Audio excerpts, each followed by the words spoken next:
नमस्कार दोस्तों, हिंदी साधन चैनल में आप सभी का एक बार फिर से हार्दिक स्वागत है। आज की इस वीडियो में हम कहानी सुनने वाले हैं। कहानी का नाम है इंदुमती और इस कहानी के लेखक हैं किशोरी लाल गोस्वामी। तो आइए कथा सुनते हैं इंदुमती की। इंदुमती अपने बूढ़े पिता के साथ विंध्याचल के घने जंगल में रहती थी। जब से उसके पिता वहाँ पर कुटी बनाकर रहने लगे थे, तब से वह बराबर उन्हीं के साथ रही। न जंगल के बाहर निकली, न किसी दूसरे का मुख देख सकी। उसकी अवस्था 4-5 वर्ष की थी, तभी उसकी माता का परलोकवास हुआ और जब उसके पिता उसे लेकर वनवासी हुए। जब से वह समझने योग्य हुई, तब से नाना प्रकार के बनेले पशु पक्षियों, वृक्ष वालियों और गंगा की धारा के अतिरिक्त वह यह नहीं जानती थी कि सांसारिक सुख क्या है। उसमें कैसे कैसे विचित्र पदार्थ भरे पड़े हैं। फूलों को बीन बीन कर माला बनाना, हरिणों के संग कलोल करना, दिन भर वन वन घूमना और पक्षियों का गान सुनना, बस यही उसका काम था। वह यह भी नहीं जानती थी कि मेरे बूढ़े पिता के अतिरिक्त और भी कोई मनुष्य संसार में है।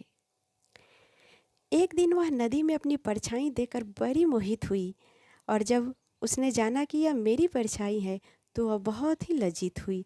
यहाँ तक कि उस दिन से फिर उसने नदी में अपना मुख भी नहीं निहारा।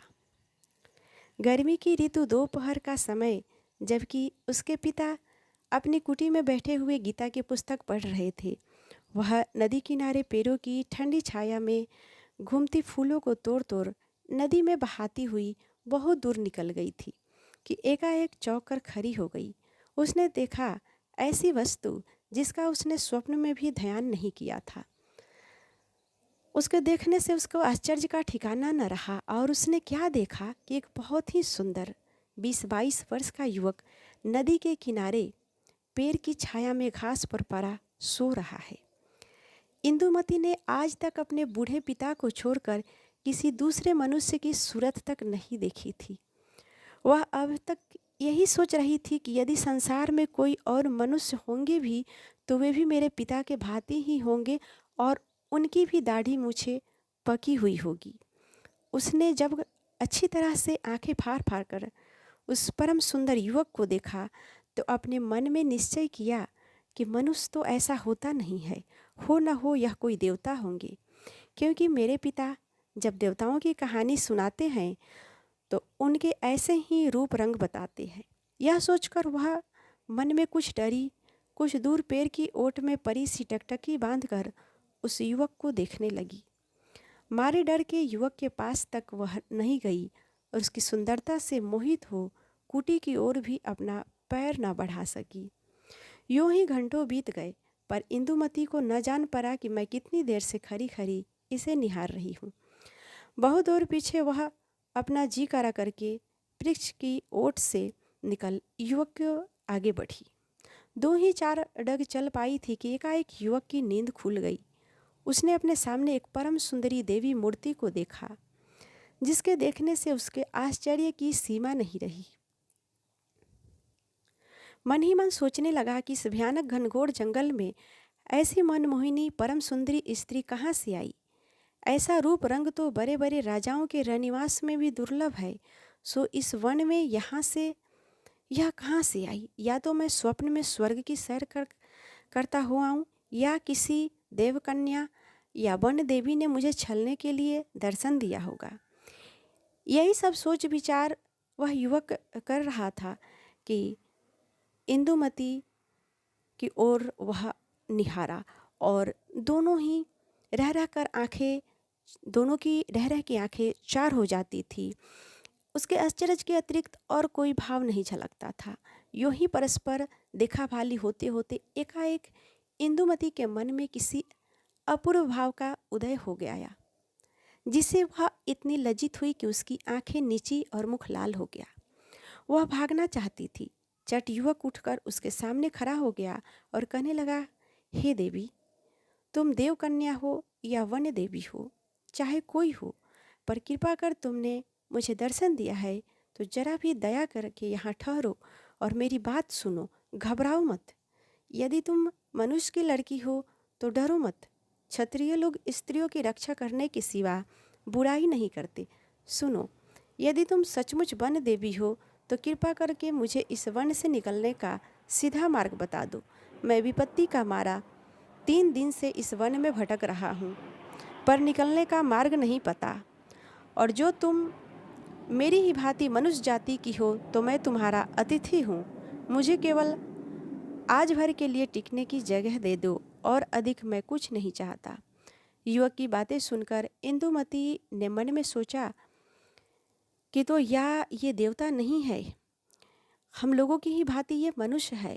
हो सकता है, क्योंकि जो ये देवता होते तो ऐसी मीठी मीठी बातें बनाकर अतिथि क्यों बनते। देवताओं को कमी किस बात की है, और वे क्या नहीं जानते जो हमसे वन का मार्ग पूछते। तो यह मनुष्य ही होंगे, पर क्या मनुष्य इतने सुंदर होते हैं, ऐसी मीठी बातें करते हैं। आहा, एक दिन मैं जल में अपनी सुंदरता देखकर ऐसी मोहित हुई थी, किंतु इनकी सुंदरता के आगे तो मेरा रूप रंग नीरा पानी है। इस तरह सोचते विचारते उसने अपना सिर नीचा किया और देखा कि युवक अपनी बात का उत्तर पाने के लिए सामने एकटक लगा खड़ा है। यह देखकर वह बहुत ही अधीनता और मधुर स्वर से बोली कि मैं अपने बूढ़े पिता के साथ इस घने जंगल के भीतर एक छोटी सी कुटी में रहती हूँ, जो एक सुहावनी पहाड़ी की चोटी पर बनी हुई है।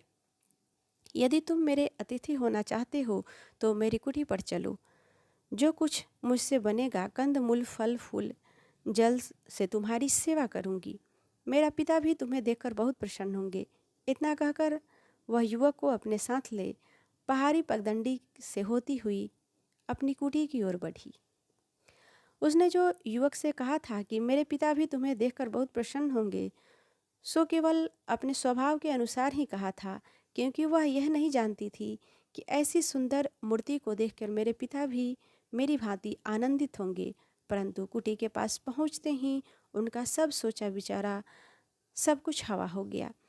उसके सुख का सपना जाता रहा और वह जिस बात को ध्यान में भी नहीं ला सकी थी कि आगे क्या होगा, अर्थात वह बूढ़ा अपनी लड़की को पराये पुरुष के साथ आती हुई देखकर मारे क्रोध से आग बबूला हो गया और अपनी कुटी से निकलकर युवक के आगे खड़ा हो कहने लगा, अरे दुष्ट, तू कौन है?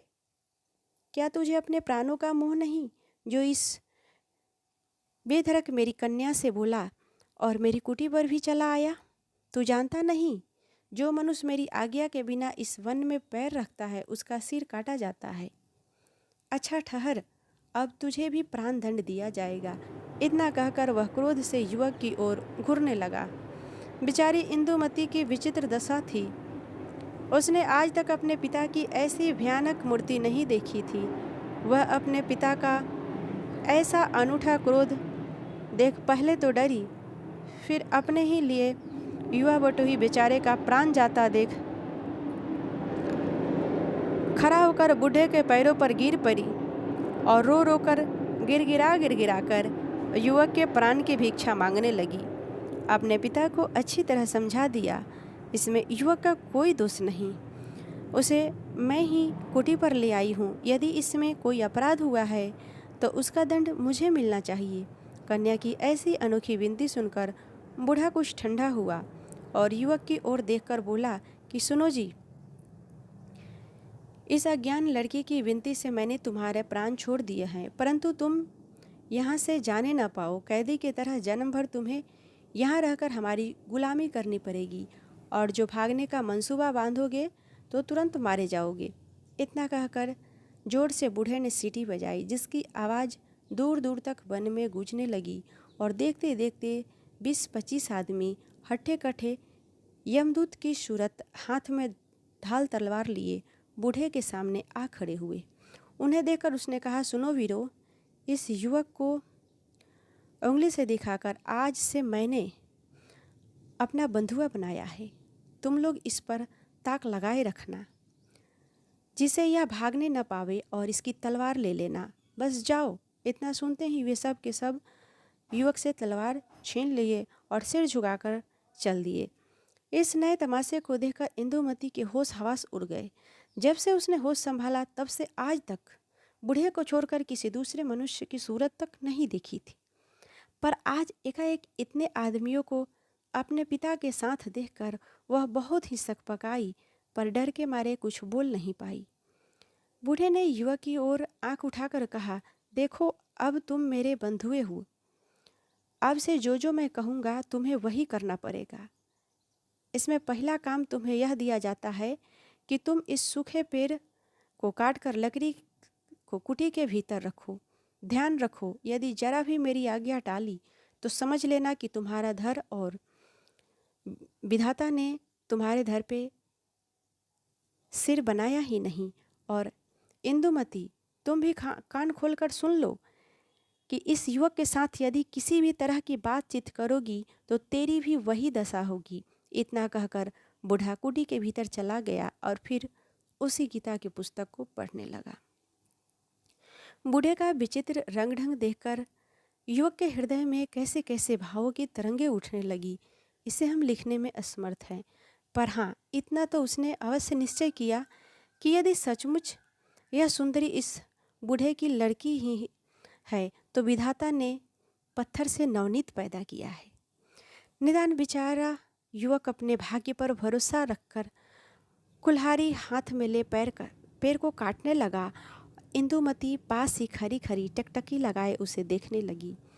2 ही 4 बार के टांगा चलाने से युवक के अंग अंग से पसीना की बूंदें टपकने लगी और वह इतने जोर से सांस लेने लगा कि जिसे जान पड़ता था कि यदि यूं ही घंटों 2 घंटे तक वह टांगा चलाएगा तो उसकी जान से उसको हाथ धोना पड़ेगा। उसकी ऐसी दशा देखकर इंदुमती ने उसके लिए फल और जल लाए। आंखों में आंसू भरकर कहा, सुनो जी, ठहर जाओ, देखो यह फल और जल मैं लाई हूँ, इसे खा लो, जरा ठंडे हो लो, फिर काटना। छोरो मान जाओ।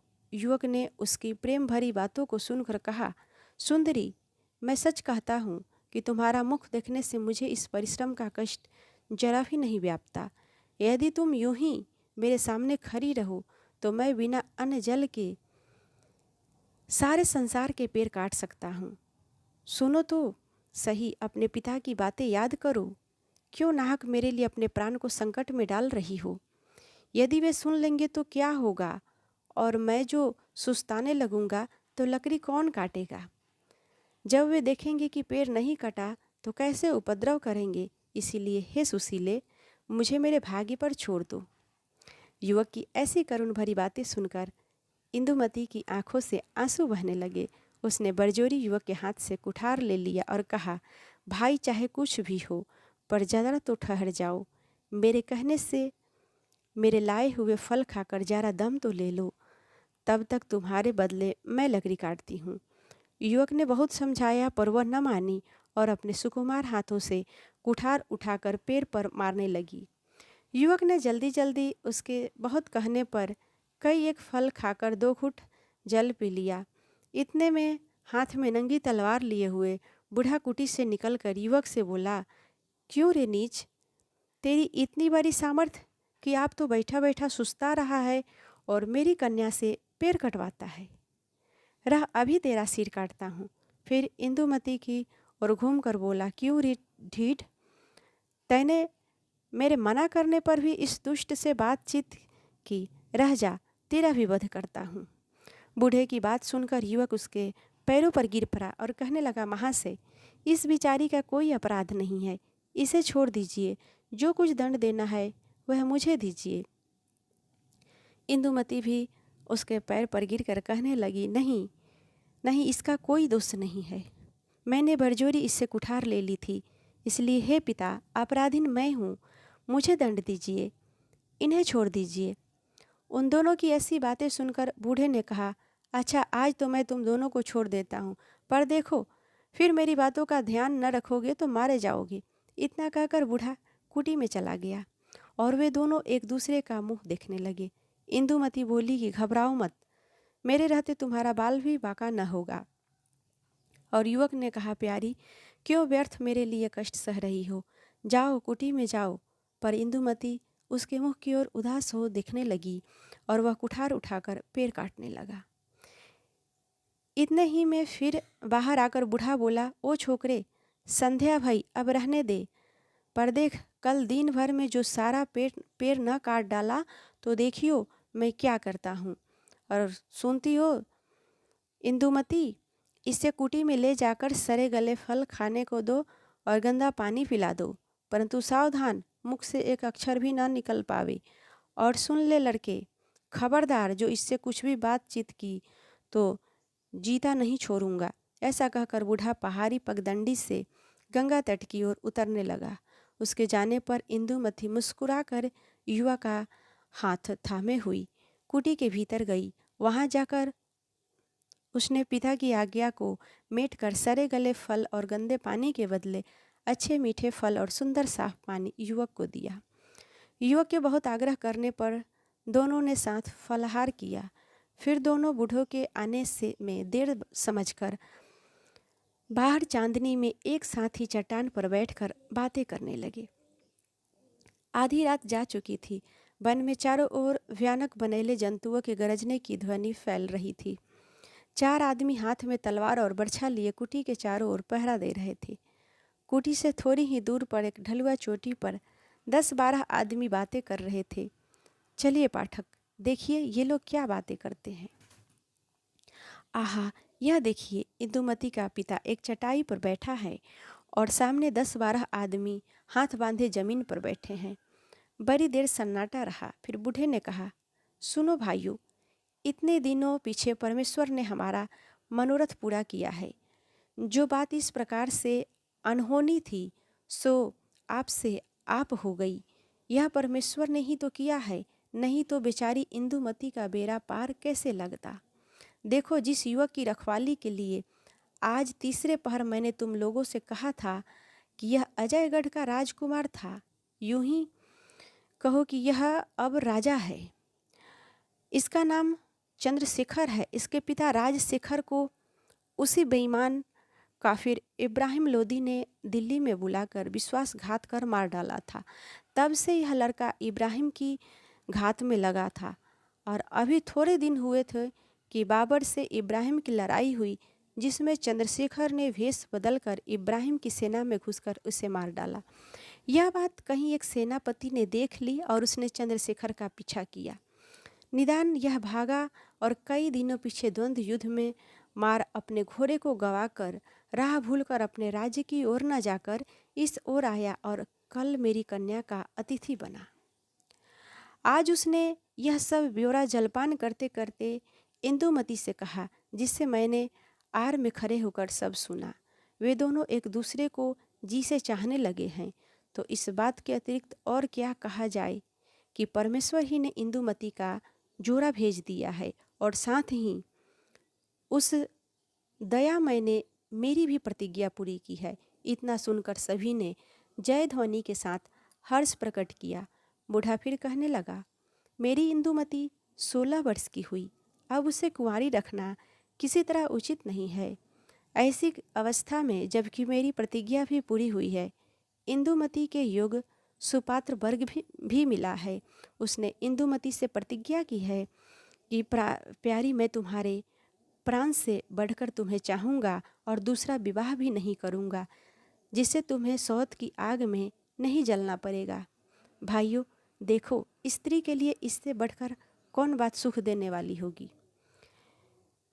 चंद्रशेखर को देखकर इतना क्रोध किया था मैंने, चंद्रशेखर को देखकर बहुत क्रोध किया था। इसका आशय यही था कि यदि दोनों में सच्चा प्रीति का अंकुर जमेगा तो दोनों का विवाह कर दूंगा, और जो ऐसा न हुआ तो युवक आप डर के मारे भाग जाएगा। परंतु यहाँ तो परमेश्वर को इंदुमती का भाग्य खोलना था और ऐसा ही हुआ। बस कल ही मैं दोनों का विवाह करके हिमालय चला जाऊंगा और तुम लोग वर कन्या को उसके घर पहुंचाकर अपने अपने घर जाना। 12 वर्ष तक जो तुम लोगों ने तन मन धन से मेरी सेवकाई की है, उसका ऋण सदा ही मेरे सिर पर रहेगा और जगदीश्वर इसके बदले में तुम लोगों के साथ भलाई करेगा। इतना कहकर बूढ़ा उठ खड़ा हुआ और वे लोग भी उठे। बूढ़ा कुटी की ओर घूमा और वे लोग पहाड़ी के नीचे उतर गए। आहा प्रेम तो धन्य है, जिस इंदुमती ने आज तक देवता की भांति अपने पिता की सेवा की और भूलकर भी कभी आज्ञा न टाली, आज वह प्रेम के फंदे में फंसकर उसका उल्टा बर्ताव करती है। वृद्ध ने लौटकर क्या देखा कि दोनों कुटी के पिछवाड़े चांदनी में बैठे बातें कर रहे हैं। यह देखकर वह प्रसन्न हुआ और कुटी में जाकर सो रहा। पर हमारे दोनों नए प्रेमियों की बात में रात बिता दी। सवेरा होते ही युवक कुठार से लकड़ी काटने लगा और इंदुमती सारा काम छोड़कर खरी खरी उसके मुख की ओर देखने लगी। थोड़ी ही देर में युवक के सारे शरीर से पसीना टपकने लगा और चेहरा लाल हो गया। इतने में वृद्ध ने आकर गरज कर कहा, ओ लड़के, बस पैर पीछे काटियो, पहले जो लकड़ियाँ काटी है उसे उठाकर कुटी के पिछवाड़े ढेर लगा दे। इतना कहकर बूढ़ा चला गया। युवक लकड़ी उठा कर कुटी के पीछे ढेर लगाने लगा। उसका इतना परिश्रम इंदुमती से न देखा गया और प्रेम से वह उसका हाथ थाम कर बोली, प्यारे ठहरो, बस करो, बाकी लकड़ियाँ मैं रख आती हूँ। हाय, तुम्हारा परिश्रम देखकर मेरी छाती फटी जाती है। प्यारे, तुम राजकुमार होकर आज लकड़ी काटते हो, ठहरो, तुम सुस्ता लो। युवक ने मुस्कुरा कर कहा, प्यारी सावधान, ऐसा भूलकर भी न करना। अपने पिता का क्रोध याद करो, जबकि उन्होंने तुम्हें लकड़ी उठाते या हमसे बोलते देख लिया तो सर्वनाश हो जाएगा। इतना सुनकर इंदुमती की आंखों में आंसू भर आए। वह बोली, प्यारे, मेरे पिता का तो बहुत अच्छा स्वभाव था, सो तुम्हें देखते ही एकदम से ऐसा बदल क्यों गया? वह तो ऐसे नहीं थे, अब उन्हें क्या हो गया? आज तक मैंने उन्हें कभी क्रोध करते नहीं देखा था। खैर जो हो, पर तुम ठहरो, दम ले लो, तब तक मैं इस लकड़ियों को फेंक देती हूँ। युवक ने कहा, प्यारी, क्या राक्षस हूँ कि अपनी आंखों के सामने तुम्हें लकड़ी ढोते देखूंगा? हटो, ऐसा नहीं होगा। सच जानो, तुम्हें देखने से मुझे कुछ भी कष्ट नहीं जान पड़ता है। इंदुमती ने उदास होकर कहा, हाय प्यारे, तुम्हारे दुख देखकर मेरे हृदय में ऐसी वेदना होती है कि क्या कहूँ। जो तुम इसे जानते तो ऐसा न कहते। पीछे लदा मंडप में खड़े खड़े वृद्ध ने दोनों की बातें सुनकर बड़ा सुख माना, पर अंतिम परीक्षा करने की अभिप्राय में नंगी तलवार ले सामने गरज कर कहा, इंदुमती, कल से आज तक मैंने तेरी सब बातों का उलट बर्ताव किया। मेरी सब बातों का तुमने उलट बर्ताव किया है। फल और जल की बात याद कर और तू फिर इससे बात करती है। देख, अब मैं तेरा सिर काटता हूँ। कहकर यूं ही वह इंदुमती की ओर बढ़ा कि चट युवक उसके पैर पकड़ लिए और कहने लगा कि आप अपने क्रोध को दूर करने के लिए मुझे मारिए। सब दोष मेरा है, मैं दंड के योग्य हूँ। यह सब तरह से निरपराधनी है। मेरा सिर आपके पैरों पर है, काट लीजिए, पर मेरे सामने एक निरपराध लड़की के प्राण न लीजिए। वे ज्यों ही अपनी तलवार युवक की गर्दन पर रखना चाहा कि इंदुमती पागल की तरह उनके चरणों पर गिर बिलख बिलख कर रोने लगी। कहने लगी, पिता, जो मारना ही है तो पहले मेरा ही सिर काट लो, फिर पीछे जो जी में आवे सो करना। इतना सुनकर बूढ़े ने तलवार दूर फेंक दी, दोनों को उठाकर गले लगा लिया और कहा, बेटी इंदुमती, धीरज धर और प्रिय वत्स चंद्रशेखर, खेद दूर करो। मैंने केवल तुम दोनों की प्रेम की परीक्षा लेने के लिए सब प्रकार का क्रोध का भाव दिखाया था।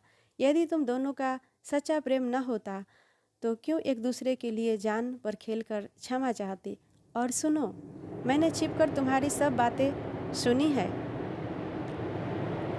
तुमसे बढ़कर संसार में दूसरा कौन राजकुमार है जो इंदुमती के वर बनने योग्य है? सुनो, देवगढ़ मेरे पुरखों की राजधानी थी। जबकि इंदुमती 4 वर्ष की थी, पापे इब्राहिम ने मेरे नगर को घेर कर कहलाया कि या तो अपनी स्त्री को यहाँ भेज दो या अपनी पुत्री को। यह सुनकर मेरी आंखों से खून उतर आया और उसके दूध को मैंने निकलवा दिया। फिर क्या पूछना था? सारा नगर यवन हथियारों के हाथ से शमशान हो गया। मेरी स्त्री आत्महत्या कर ली और मैं उस यवन कुल कलंक से बदला लेने की इच्छा से 4 वर्ष की अबोध लड़की को लेकर इस जंगल में आकर रहने लगा था। मेरे कृतज्ञ सरदारों में से 50 आदमियों ने सर्वस्व त्याग कर मेरा साथ दिया और आज तक मेरे साथ हैं। उन्हीं लोगों में से कई आदमियों को तुमने कल देखा था।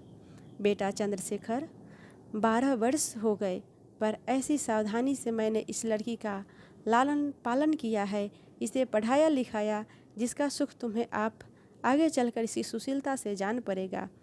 और देखो, मैंने इसे ऐसे पहरे में रखा है कि कल के सिवा और कभी इसने मुझे छोड़कर किसी दूसरे मनुष्य की सूरत तक भी नहीं देखी है। मैंने राजस्थान के सब राजाओं से सहायता मांगी थी और यह कहलाया था कि जो कोई दुष्ट इब्राहिम का सिर काट लावेगा उसे अपनी कन्या विवाह दूंगा। पर हाँ, किसी ने मेरी बात नहीं सुनी और सभी मुझे पागल समझकर हंसने लगे। अंत में मैंने दुखी होकर प्रतिज्ञा की कि जो कोई इब्राहिम को मारेगा उसी से इंदुमती ब्याही जाएगी, नहीं तो यह जन्म भर कुंवारी ही रहेगी। सो परमेश्वर ने तुम्हारे हृदय में बैठकर मेरी प्रतिज्ञा पूरी की है। अब इंदुमती तुम्हारी हुई और आज मैं बड़े भारी बोझ को उतारकर आजन्म के लिए हल्का हो गया। इतना कहकर बूढ़े ने सीटी बजाई। देखते देखते 50 जवान हथियारों से सजे धजे घोड़े पर सवार हुए और उनके साथ एक सजा हुआ घोड़ा चंद्रशेखर के लिए और एक सुंदर पालकी इंदुमती के लिए। उसी समय बूढ़े ने दोनों का विवाह कर उन वीरों के साथ विदा किया और आप हिमालय की ओर चल गए।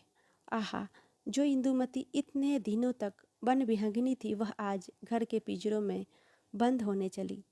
परमेश्वर की महिमा का कौन पार पा सकता है। ये कहानी आपको कैसी लगी हमें कमेंट के माध्यम से अवश्य बताइएगा। धन्यवाद वीडियो देखने के लिए। आप सबने इतना धैर्य बनाकर इस कथा को सुना।